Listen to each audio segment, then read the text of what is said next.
5 राज्यों का चुनाव है, राजस्थान, छत्तीसगढ़, मध्य प्रदेश, तेलंगाना और मिजोरम। आप ये सोच लीजिए, अपने आप को विश्व की सबसे बड़ी पार्टी कहने वाली भारतीय जनता पार्टी मिजोरम में चुनाव लड़ने के लिए कैंडिडेट भी नहीं। जी 500 रुपए सिलेंडर देने की बात। अब आप सोच लीजिए, यानी 500 रुपए सिलेंडर देने की बात कर रहे हैं, और जहां जहां इनकी सरकार है, उत्तर प्रदेश में हो, तमाम जगह पर इनकी सरकार हो, और सिलेंडर का रेट क्या है वो सभी लोगों को पता है। तो आप सोचिए, जब 500 रुपए सिलेंडर देने का बात कर रहे हैं, तो यानी 500 रुपए का सिलेंडर दिया जा सकता है, लेकिन क्यों नहीं देते हैं? इसलिए नहीं देते हैं क्योंकि आपको मूर्ख बनाया जाए। 4 साल इस देश को दबाकर लूटा जाता है, 4 साढ़े 4 साल इस देश को दबाकर लूटा जाता है, और उसके बाद बीते आधे साल में फ्री की रेवड़ियां बांटी जाने वाली देश गोदी मीडिया मणिपुर को नहीं दिखाती है, लेकिन आप देख लीजिए कि अभी इजराइल को दिखाने में लगे। जो हाल इजराइल का हुआ है, वही हाल बहुत जल्दी भारत देश की गोदी मीडिया का भी होने। बहरहाल मैं आपको बता देता हूं कि 2 राज्यों की वोटिंग से ये तो अब पूरी तरीके से साफ हो चुका है कि दोनों राज्यों में भारतीय जनता पार्टी का सुपड़ा साफ होने वाला है। ये बात मैं नहीं,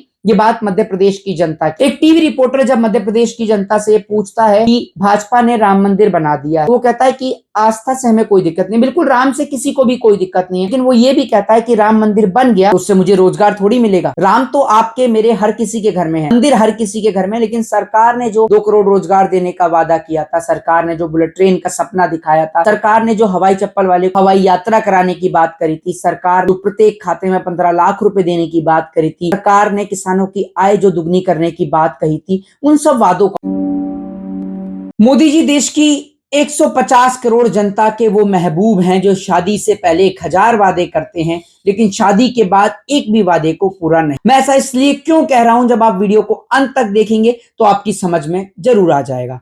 नमस्कार, जय हिंद, जय भारत, वंदे मातरम। मैं मोहित शर्मा। सबसे पहले अगर आप इस वीडियो को YouTube पर देख रहे हैं तो चैनल को सब्सक्राइब करें, वीडियो को शेयर। 2 राज्यों के अंदर वोटिंग प्रक्रिया समाप्त हो चुकी है, मध्य प्रदेश और छत्तीसगढ़। एक जगह 75% वोटिंग हुई है तो दूसरी तरफ 70% से ज्यादा वोटिंग हुई है। कहने का मतलब यह है कि दोनों जगह अच्छी खासी वोटिंग हुई है। एक जगह के मुख्यमंत्री यानी शिवराज सिंह चौहान टिकटॉक बनाने में बिजी रहे, तो आपने देखा कि दूसरी ओर भारतीय जनता पार्टी के प्रधानमंत्री, देश के नहीं, भारतीय जनता पार्टी के और बिजनेसमैनों के, अंबानी और अडानी के प्रधानमंत्री नरेंद्र मोदी जी छत्तीसगढ़ में खड़े होकर झूठे वादे करते रहे। एक बात सोच कर देखिए, इस देश की जनता जरा इस बात पर अपने ध्यान को लगाए और सोचे कि प्रधानमंत्री नरेंद्र मोदी जी 500 रुपए सिलेंडर देने की बात कर रहे हैं। अब आप सोच लीजिए, यानी 500 रुपए सिलेंडर देने की बात कर रहे हैं, और जहां जहां इनकी सरकार है, उत्तर प्रदेश में हो या तमाम जगह पर इनकी सरकार हो, वहां पर सिलेंडर का रेट क्या है वो सभी लोगों को पता है। तो आप सोचिए, जब 500 रुपए सिलेंडर देने का बात कर रहे हैं, तो यानी 500 रुपए का सिलेंडर दिया जा सकता है, लेकिन क्यों नहीं देते हैं? इसलिए नहीं देते हैं क्योंकि आपको मूर्ख बनाया जाता है। पूरे 4 साल इस देश को दबाकर लूटा जाता है, 4 साढ़े 4 साल इस देश को दबाकर लूटा जाता है, और उसके बाद बीते आधे साल में फ्री की रेवड़ियां बांटी जाती हैं। कहीं सिलेंडर के दाम कम कर दिए जाते हैं, कभी पेट्रोल और डीजल के। अभी साल 2024 का चुनाव सर पर है और पेट्रोल और डीजल सस्ते होंगे, और भी सिलेंडर और भी सस्ता होगा, और इस देश में और ना जाने क्या क्या फ्री में दिया जाएगा, बिजली, पानी, और ना जाने रसोई गैस, और उसके साथ साथ पता नहीं क्या क्या चीजें फ्री में दी जाएंगी। ये आपको पता चल जाएगा, क्योंकि 24 का चुनाव सर पर है और फ्री की रेवड़ियां बटेंगी। ऐसा इसलिए होता है क्योंकि आप लोग मूर्ख हैं और आपको मूर्ख बनाया जाता है। ऐसा मैं इसलिए कह रहा हूं क्योंकि आप लोग मंदिर और मस्जिद में व्यस्त रहते हैं, आप लोग हिंदू और मुसलमान में व्यस्त रहते हैं, आप लोग जात पात, धर्म, मजहब, इन सब में बिजी रहे। 5 राज्यों का चुनाव है, राजस्थान, छत्तीसगढ़, मध्य प्रदेश, तेलंगाना और मिजोरम। आप ये सोच लीजिए, अपने आप को विश्व की सबसे बड़ी पार्टी कहने वाली भारतीय जनता पार्टी को मिजोरम में चुनाव लड़ने के लिए कैंडिडेट भी नहीं। ऐसा क्यों हुआ है और किस लिए हुआ है वो भी आपको बताऊंगा। ऐसा इसलिए हुआ है क्योंकि मणिपुर को पूरे देश ने देखा। मणिपुर में जिस प्रकार से देश की बहन बेटियों को निर्वस्त्र करके घुमाया गया, जिस प्रकार से मणिपुर पर हिंसा होती है, और हमारे देश के प्रधानमंत्री जी कई दिनों तक तो बोलते ही नहीं। मणिपुर के अंदर हालात सामान्य नहीं होते हैं, लेकिन उसके बावजूद भी हमारे देश के प्रधानमंत्री यानी दुग्गल साहब, राजा बाबू, देश के प्रधानमंत्री, घूमने के लिए देश विदेश के कोने में, कभी वो मस्जिदों में मिस्र की मस्जिद में घूमते नजर आते हैं, तो कभी वो अमेरिका के दौरे पर नजर आते हैं। और इन सभी के बीच दुग्गल साहब की तो आप बात छोड़िए, देश का चौथा स्तंभ कही जाने वाली देश की गोदी मीडिया भी मणिपुर को नहीं दिखाती है, लेकिन आप देख लीजिए कि अभी इजराइल को दिखाने में लग रही है। जो हाल इजराइल का हुआ है, वही हाल बहुत जल्दी भारत देश में देश की गोदी मीडिया का भी होने वाला है। बहरहाल मैं आपको बता देता हूं कि दो राज्यों की वोटिंग से ये तो अब पूरी तरीके से साफ हो चुका है कि दोनों राज्यों में भारतीय जनता पार्टी का सुपड़ा साफ होने वाला है। ये बात मैं नहीं, ये बात मध्य प्रदेश की जनता कह रही है। एक टीवी रिपोर्टर जब मध्य प्रदेश की जनता से पूछता है कि भाजपा ने राम मंदिर बना दिया है, तो वो कहता है कि आस्था से हमें कोई दिक्कत नहीं, बिल्कुल राम से किसी को भी कोई दिक्कत नहीं है, लेकिन वो ये भी कहता है कि राम मंदिर बन गया तो उससे मुझे रोजगार थोड़ी मिलेगा। राम तो आपके मेरे हर किसी के घर में है, मंदिर हर किसी के घर में, लेकिन सरकार ने जो 2 करोड़ रोजगार देने का वादा किया था, सरकार ने जो बुलेट ट्रेन का सपना दिखाया था, सरकार ने जो हवाई चप्पल वाले को हवाई यात्रा कराने की बात करी थी, सरकार ने जो प्रत्येक खाते में 15 लाख रुपए देने की बात करी थी, सरकार ने किसानों की आय जो दुगनी करने की बात कही थी, उन सब वादों का क्या? वो सब वादे तो कहीं ना कहीं पानी में घुल हो गए।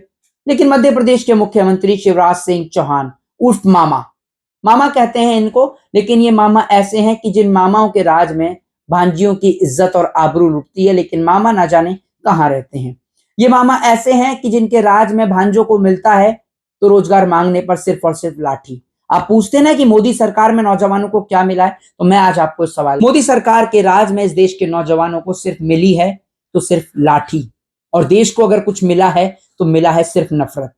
आप एक बात सोच कर देखिए कि किस प्रकार से एक मुस्लिम गेंदबाज, मुस्लिम नहीं भारतीय गेंदबाज, जिस प्रकार से टीम इंडिया को जीत दिलाते हैं, उसके बाद ये तमाचा है उन तमाम लोगों के मुंह पर जो इस देश को हिंदू मुसलमान के नाम पर, नफरत के नाम पर बांटने। हाल मैं आपको एक चीज और बता देता हूं कि मैं भी कुछ दिन पहले तेलंगाना से वापस लौटा हूं। तेलंगाना के अंदर भी भारतीय जनता पार्टी की स्थिति कुछ ज्यादा ठीक नहीं है, और मिजोरम के अंदर भी ठीक नहीं है। राजस्थान के अंदर कांटे की टक्कर जरूर रहेगी, लेकिन मुकाबले की पूरी उम्मीद यह है कि भारतीय जनता पार्टी हारेगी। उसके पीछे का कारण यह है कि अशोक गहलोत का काम, अशोक गहलोत का हेल्थ सिस्टम जिसके ऊपर उन्होंने वर्क किया है, उस वर्क को मद्देनजर रखते हुए अशोक गहलोत के साथ राजस्थान के अंदर राजस्थान की पूरी जनता खड़ी है। मध्य प्रदेश के अंदर भी मामा का यही बुरा हाल है, छत्तीसगढ़ में भी बीजेपी का यही बुरा हाल है। लेकिन बहरहाल मैं आपको इन सब चीजों के बीच बता दूं कि दुग्गल साहब को इन सब चीजों से कोई फर्क नहीं, क्योंकि दुग्गल साहब थोड़े से रंगीन मिजाज के हैं, और इतने रंगीन मिजाज के हैं हमारे दुग्गल साहब कि देश का पैसा ऐसे फूंक देते हैं जैसे इनको कोई दहेज में देकर भूल गया हो।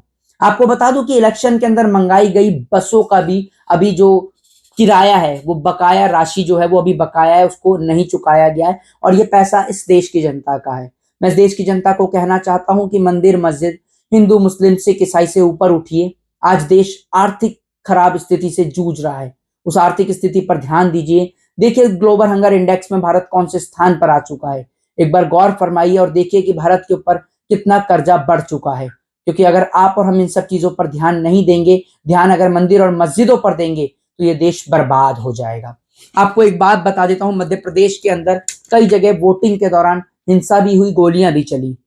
आपको एक बात बता दूं कि मध्य प्रदेश के अंदर मामा का जाना अब तय है। दिसंबर के अंदर 3 दिसंबर को जैसे ही पिटारे खुलेंगे, भाजपा की सच्चाई सामने निकल कर आएगी, तो भाजपा का सुपड़ा साफ हो चुका होगा।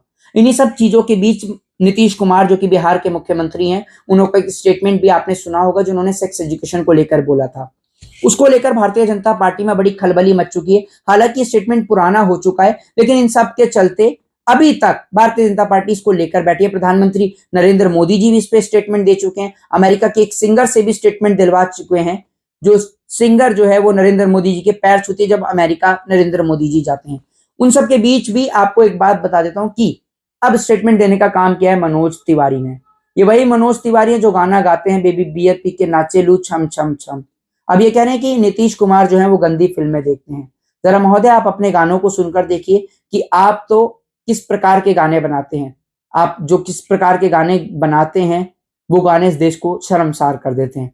आप लोग इस पूरी वीडियो पे क्या राय है, क्या प्रतिक्रिया है, अपनी प्रतिक्रिया जरूर दें, और जहां भी हैं, जिस जगह भी हैं, इस देश की एकता, अनेकता और अखंडता को बनाए रखें। जय हिंद, जय भारत, वंदे मातरम।